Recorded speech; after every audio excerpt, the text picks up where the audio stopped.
guys, welcome back. Today we're going to go through some lower body warm-up exercises. Obviously, this does not include every warm-up exercise that you could possibly do, but this is a good group of exercises that I like to use myself. You can kind of piece them together. You don't have to use all of them at once. You want your warm-up to be a good solid 5 to 10 minutes. A warm-up is super important because we don't want to start exercising, especially if it's going to be heavy, intense exercise, without getting blood flowing through our muscles. When we get the blood flowing and we get a good warm-up in, what that does is it prevents us from getting injured. Obviously, it doesn't prevent us from completely getting injured, but what it does do is it prevents our muscles from injuries like muscle strains or a muscle pull, because it allows our muscles to move better. If we can move better, then we can exercise better and we reduce injuries. This isn't all-encompassing. This is only a few exercises that I like to use for a warm-up, but it is very important. So add it in, make sure that you're doing some kind of warm-up. Also make sure that it's something dynamic. Stretching is something that you want to do at the end of exercises, because when we stretch, what we do is we actually pull the muscle. And so things like dynamic movements and power are decreased. So if we're stretching at the beginning of a workout, we're actually counteracting what we want to do in a lot of activities. So dynamic warm-ups are great at the beginning. Stretching is something to put at the end. I'll get into some good stretching exercises to do in later videos, but for today we're just going to focus on the warm-up. Let me know if you have any questions. Put a comment in the comment section below, and I hope you enjoy it. So because a lot of these movements are dynamic, you do need a little bit of space in order to perform them. Recommended space is about 10 to 15 meters, so 20 to 30 feet. If you have a smaller space, like the space that I'm gonna show you, then that just means you have to go back and forth a couple extra times as opposed to just one down and back. But you do want to try and have a little bit of space to move in, just so that you can kind of get that whole motion of the actual activity itself. So, sorry for the echo in here. It's my garage. It doesn't have great acoustics. But the first warm-up exercise that I'm going to show you is called a walking knee grab. So it's really as simple as you grab your knee, you want to bring it up kind of in a dynamic quick pull towards your chest, and then you just alternate legs. So what you're doing is you're kind of involving everything within your hips. So you'll feel it a little bit in the crease of your hips. You may even feel it in your glutes, your quads if they're tight, your hamstrings even if they're tight, and you're just kind of getting that motion in there. So you're not stretching per se, but you're getting a brief dynamic warm-up when you're pulling it up towards you. So what we don't want to see, which I do see a lot of athletes doing, is just bringing your knee up, bringing it back down. This isn't, I mean, yes, it's moving, it's warming you up, but it's not really getting as effective of a warm-up motion as bringing it in towards your chest. So you want to get that full motion in there and really make sure that you're getting it through your ranges within your hips. So like I said, a few down and back. If this were, the full length of my garage, I could just do one down and back, but with this size, I'm gonna do two. So the next one is really a great hip opener. It's called opening the gate and closing the gate. So basically your leg is going to act similar to a gate. So we'll open the gate first, and basically that's just going to be an in to out motion. When you're doing this, you want to keep your hips relatively straight forward. So it's not so much here as it is here. You're really motioning the leg inside that hip joint. And you, again, you're going to alternate legs as you go about it. You do have to engage your core while you do this. Otherwise, you end up kind of flimsy. You're really not getting a workout or a good warm-up. So you want to bring your leg up nice and high, And you're going from that in to out motion through that whole motion as far back as you can. But again, keep those hips forward and focused. And the other one is closing the gate. So it's the exact opposite. You're just going to go from out to in. It's almost like you're stepping over a log or something that's on the ground. Same thing with your hips. They stay forward, and really you're just moving your leg. Your abs are nice and tight. Your core is directing the motion from your hips and not from your low back. And so usually with this, I'll do, in a small space, I'll do one down and back with opening the gate and one down and back with closing. Or if I have a longer space, I'll do down with opening the gate and back with closing the gate. Up next is a walking quad stretch. So a lot of athletes that I show this to want to stand and just do a quad stretch, but that's not what we're doing. Yes, we are going to be stretching our quads, but it's dynamic. So it's a quick pull and then you release. You always want to make sure that your form is still good. So when we do a quad stretch, it's always going to be knees close together, upper body straight up, same arm to same leg, and you're trying to pull your heel in towards your glutes. But again, you're not going to hold it, so it's just a quick little pull. You'll feel your quads engaged and get kind of a dynamic stretch going on, and then you release.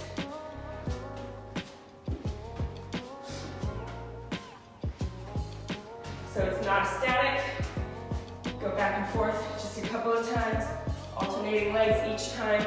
If you are doing it where your knee ends up out to the side and you lean, you're not going to get as good of a stretch going. So you want to keep that upper body nice and straight up and down.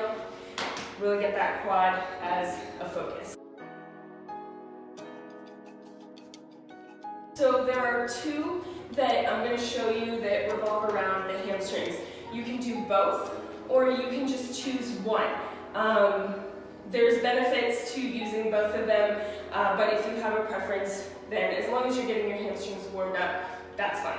So the first one is called a toy soldier. So the key on this is you want to keep your back straight, and you're going to be kicking your leg up, kind of opposite toe to opposite hand. But if you can't kick very high because you have tight hamstrings, then don't. So if you can only get to here, great. That's as far as you can go. The point is not to pull your hamstring during a warm-up. It's to prevent your hamstring from being pulled. So if you have a good amount of hamstring flexibility, you may be able to get your hamstring or your foot up higher, and that's fine. Either way, you want to make sure that your back remains straight and you're really concentrating on bringing your leg up from your hips, not from your back, okay? So it's here, not here. And again, down and back twice in a smaller space. And really, some people will take an additional step in order to switch legs. You can if you want to. You just need to make sure to give yourself a little bit of extra space if you're going to do it that way. Otherwise, just step down, reset, and go. So the other hamstring one is, it's a scooping action. So again, you want to always keep your back straight when you're doing anything with your hamstring. One, to prevent back pain or injury, but also because you're going to get your hamstring more involved if your back is straight. What a lot of people with tight hamstrings want to do is they want to bend their back because it rotates their hips back, and your hamstrings are actually attached to the bottom of your hip bones. So if you roll your hips back, then you don't get as good of a stretch. You're really stretching through the back, which can cause a lot of tension. But if you keep your back straight and you're pushing back more from your hips, then you're gonna actually engage the muscles a lot more effectively. So the scoop is just one leg out in front, the opposite leg is bent, again, back straight, and you're just gonna kind of scoop down, and you're doing a walking hamstring. So again, this is similar to the walking quad stretch in the fact that, yes, you're really gonna feel this as a stretch, but it's a dynamic stretch. You're not holding it, you're just going through an active motion that utilizes those muscles. And you don't have to go really low, just make sure that you're really sitting your hips back. So you're trying to pull your hips farther from your toes than closer. If you're pulling your hips back, that's what's going to get that hamstring stretch for you. So next we're going to work on our hip flexors. So this is just a walking lunge with a twist. So the twist kind of wakes up our obliques and our core a little bit. That's also really important. It's connected to everything in your hips. So the leg that comes out first is the side that you're going to rotate to. So you don't have to do a really deep lunge on this, but you just want to bend that front knee enough where you feel it in that hip flexor. And then you just kind of rotate and switch, okay? So you may have to play around with the position of your hips when you do this. If you feel it more in your quads, as if your muscles are burning, then you may need to either elongate that lunge a little bit to get that hip flexor in, or you may need to just kind of pull your hips back a little bit.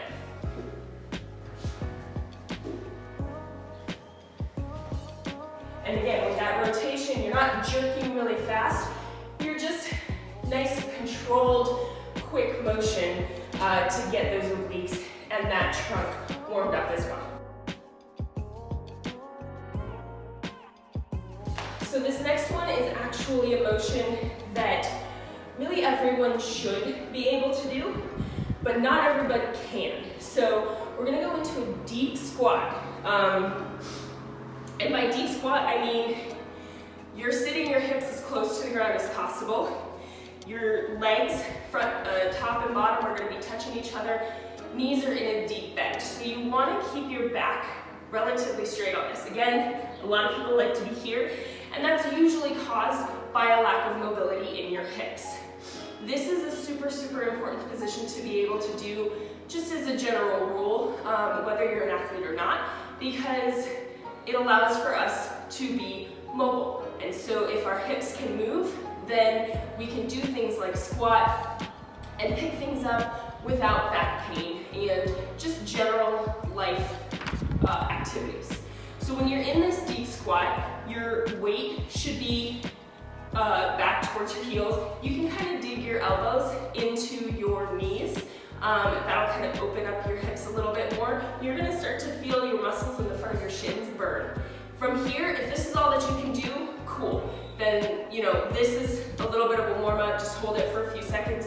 You can even grab onto a bar or something and kind of lean into it if you don't have that full motion. If you do have the full motion, then what you can do are just small little circles. So I'll usually do about 5 each direction. You're not gonna be able to go very far, and that's fine. You're just waking up kind of all of those muscles, both in your hips, in your lower legs, in your knees, in your back. And then when you're finished with those circles, make sure that you bring your hips up first so your weight stays in your heels, and then stand up. What we don't want is to put all that weight into our toes and squat through our toes. That can put a lot of unnecessary pressure onto our knees and can lead to potential injury risk.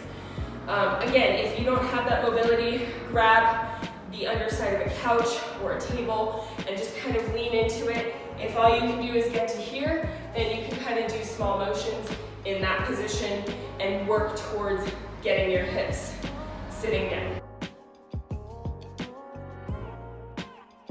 So now we're going to work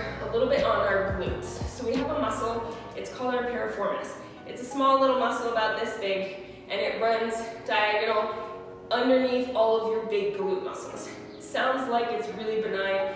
Actually, it's a very, very important muscle, and if you've ever had a tight piriformis, you will know that it is not a fun thing. So we want to wake up all of our glutes and our hips, but this one is definitely geared a little bit more specifically to the piriformis itself. So what we're going to do is going to be a figure 4 squat. So you're going to bring one leg up, kind of rest it just above your knee, and sit back into a squat and come back up. So if you need to hold on to a chair or balance it against a wall in order to do this, that's fine. If you don't need to, then don't. It works on your balance. You want to keep your chest forward, and maybe you go super low, maybe you don't, maybe you only go to here. Basically, you're just going to go until you feel it stretching in that outer hip glute area, and then you come back up. 5 to 10 each side is usually pretty sufficient, and then you can kind of move on. So again, this is a dynamic stretch.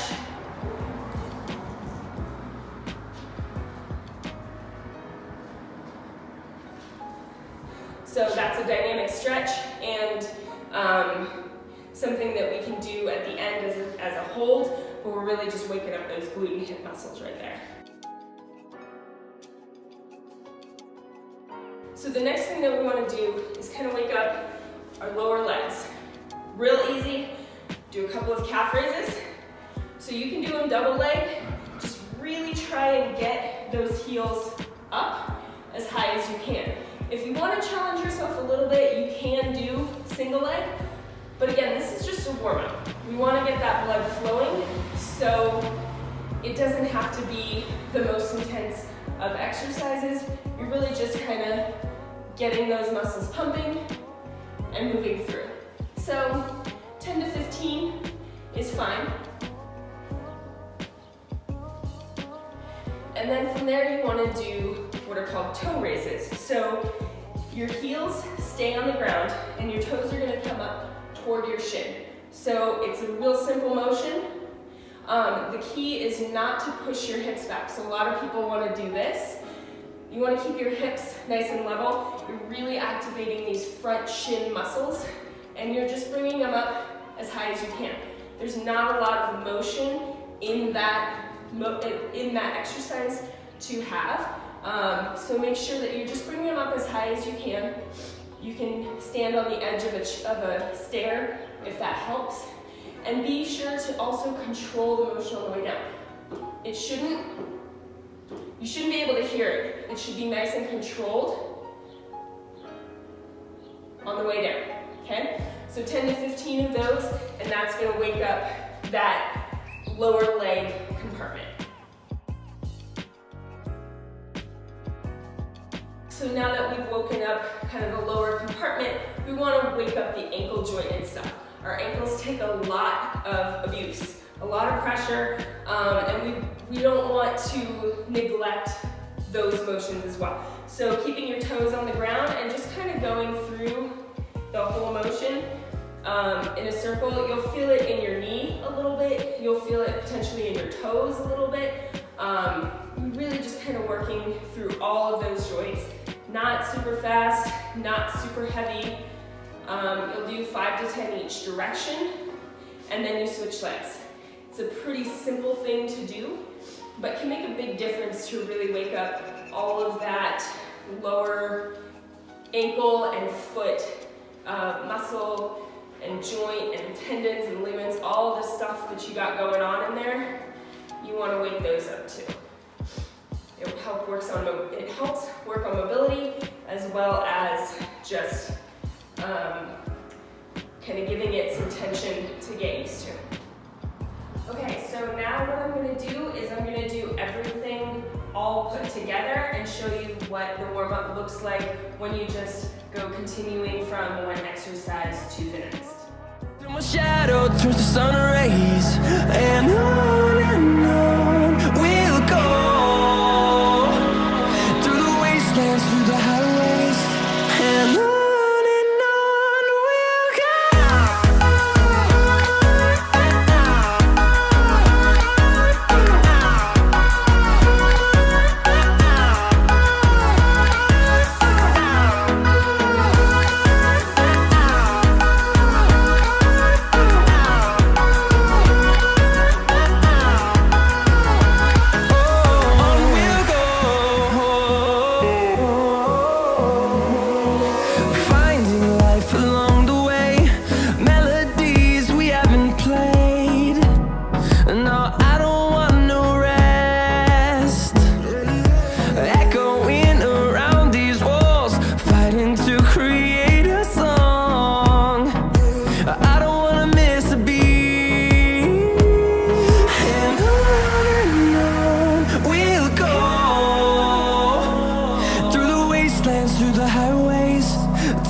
thousands, and we'll grow in number, fueled by them to see the horizon, turn us to thousands, and on we'll go,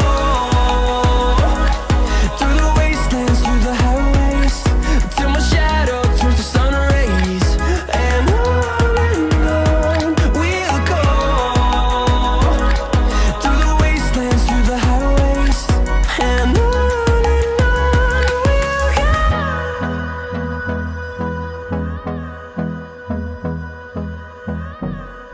Till my shadow turns to sun rays, and on we'll go,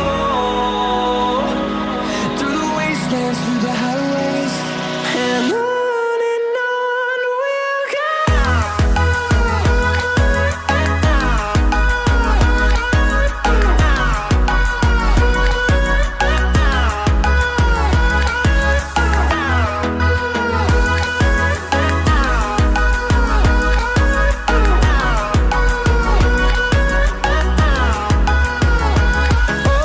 On we'll go,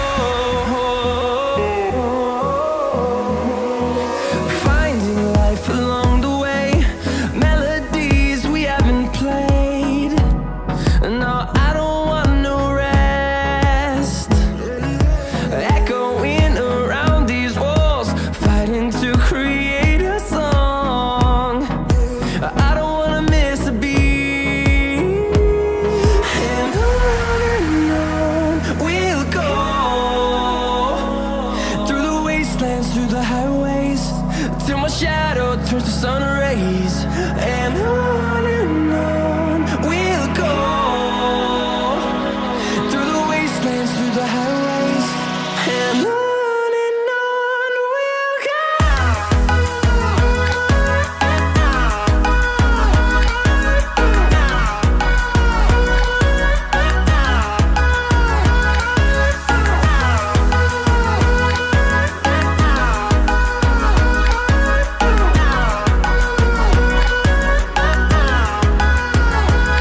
And we'll grow in number, fueled by them to see the horizon, turn us to thousands, and we'll grow in number, fueled by them to see the horizon, turn us to thousands, and on we'll go,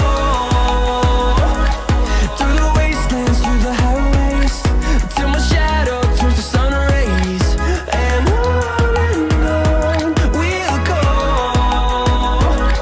through the wastelands, through the highways, and on we'll go.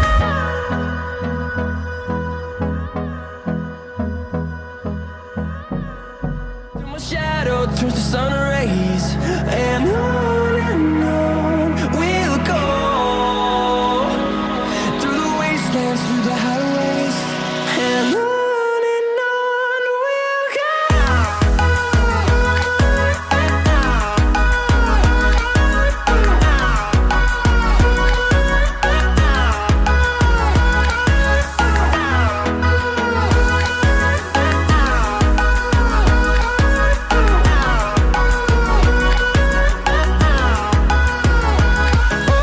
On we'll go,